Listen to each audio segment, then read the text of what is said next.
Assalamualaikum warahmatullahi wabarakatuh. Sampurasun, salam budaya, salam kebajikan. Sekarang saya akan membacakan perjalanan Bujangga Manik menyusuri tanah Jawa, penyusun J. Nurduin. Data topografis dari sumber Sunda Kuno, edisi revisi. Perjalanan pertama menyusuri daerah Jawa. Perjalanan Bujangga Manik. Perjalanan pertama Bujangga Manik mengelilingi Jawa dari tempat ia meninggalkan wilayah Sunda hanya dinyatakan secara umum dalam 4 bagian yang berbeda. Mula-mula kita diberitahu bahwa sadatang ka tungtung Sunda mentasing di Cipamali, datang ke alas Jawa, kungaing geus di Kaideran, Lurah Leurih Majapahit, palataran alas Demak, sanepi ka Jatisari.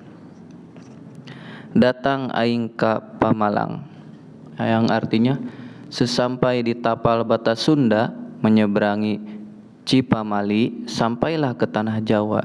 Sudah kususuri daerah-daerah Majapahit, tempat-tempat tanah Demak. Sesampai di Jatisari, tibalah aku di Pemalang. Pada masa itu jelas wilayah kerajaan Majapahit membentang bertemu batas dengan wilayah Sunda, yaitu sungai di Brebes, sekarang masih disebut Kali Pamali, serta meliputi seluruh bagian yang penduduknya berbahasa Jawa di pulau itu, kecuali mungkin daerah Demak.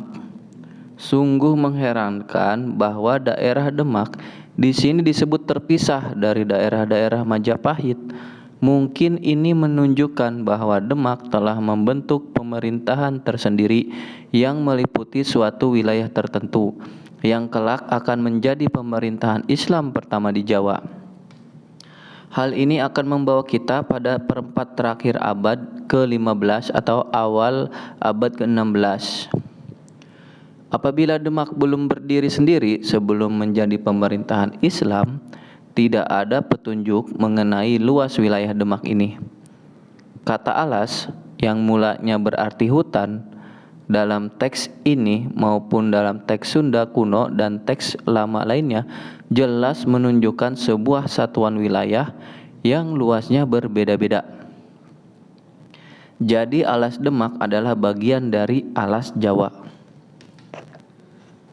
Beberapa contoh dalam teks ini menunjukkan bahwa kata lurah, jabatan bagi kepala desa pada saat ini, dahulu berarti pula sebuah satuan wilayah, tetapi menunjukkan sebuah wilayah yang khas. Majapahit terdiri dari beberapa lurah. Lurah Leurih Majapahit yang tadi disebutkan ya. Hanya 2 tempat yang disebut di sini yang dikunjungi Bujangga Manik dalam perjalanannya menyusuri daerah-daerah Majapahit. Jatisari adalah sebuah toponimi yang demikian umum, sehingga usaha mengenalinya, mengidentifikasikannya, kiranya kita akan memberi kepastian. Mungkin tempat ini sama dengan tempat yang disebut yang berada pada jalan dari Demak ke Mataram pada awal abad ke-17.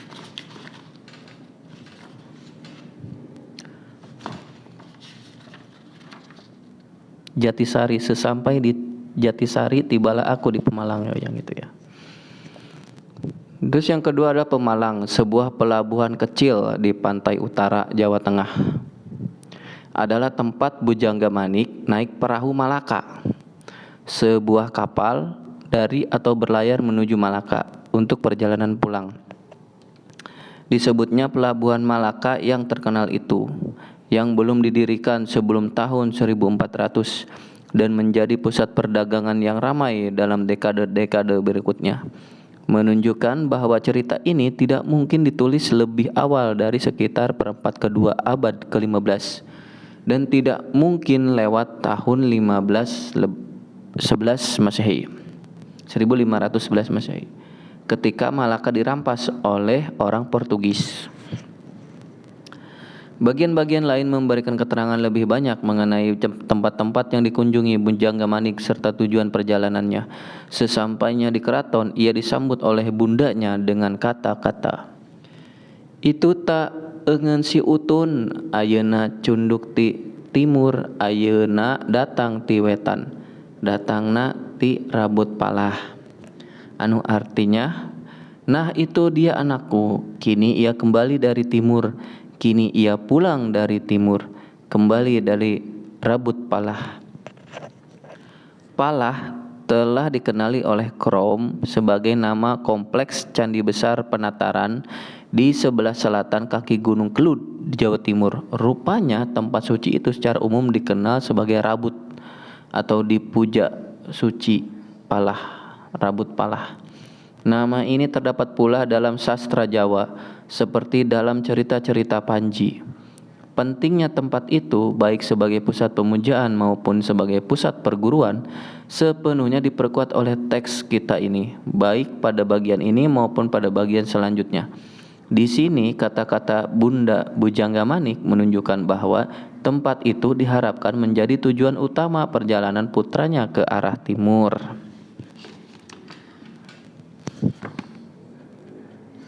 Bujangga-Manik sendiri lebih mementingkan tempat lain dari perjalanannya itu. Atau haruskah kita mengatakan bahwa perjalanannya mempunyai tujuan lain pula dan bahwa dia ternyata tidak mengunjungi Palah, bertentangan dengan harapan sang ibu? Kakara cunduk ti gunung, kakara datang ti wetan, cunduk ti gunung damalung, datangna ti pamerihan, datang ti lurah Pajaran. Baru sampai dari gunung, baru datang dari timur, kembali dari gunung Damalung, pulang dari pamerihan, tiba dari tempat perguruan. Damalung telah dikenali oleh Krom sebagai nama, Krom ini peneliti ya kayak tahun 1923, sebagai nama lama Gunung Merbabu di Jawa Tengah. Sedangkan dari tangtu penggelaran yang berbahasa Jawa kuno, kita ketahui bahwa Pamerihan adalah nama lain untuk gunung ini. Mungkin daerah perguruan agama itu menunjuk pada pemukiman keagamaan di Gunung Merbabu, dan mungkin pula di sekitarnya yang telah dikunjungi oleh Bujangga-Manik dalam mencari ilmu agama. Bahwa hal itu merupakan dorongan pertama dalam mengunjungi tempat-tempat ini terbukti dari hasil-hasil yang telah dicapainya dalam kata-katanya sendiri ketika memberitahukan ibunya bahwa ia telah kembali. Asak benang ngajar warah, asak benang maca siksa, pageuh benang maleuh pateuh, tuhu benang mitutur, asak benang pangguruan. Matang hasil belajar, matang hasil membaca, teguh hasil menempa, taat hasil yang mengajar, matang hasil berguru.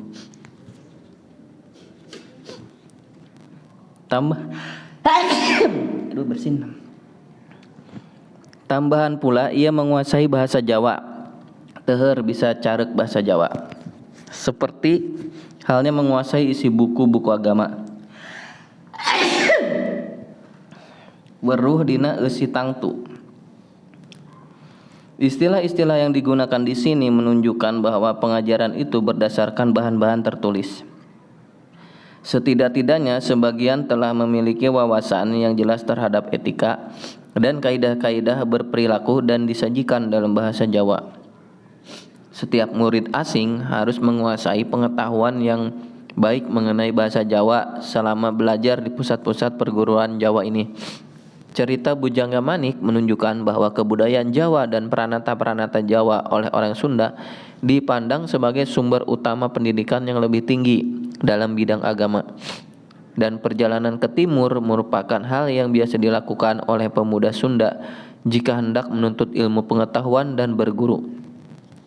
Perjalanan Bujangga-Manik yang pertama menunjukkan usia masa bergurunya. Ia kembali sebagai orang terpelajar yang cakap.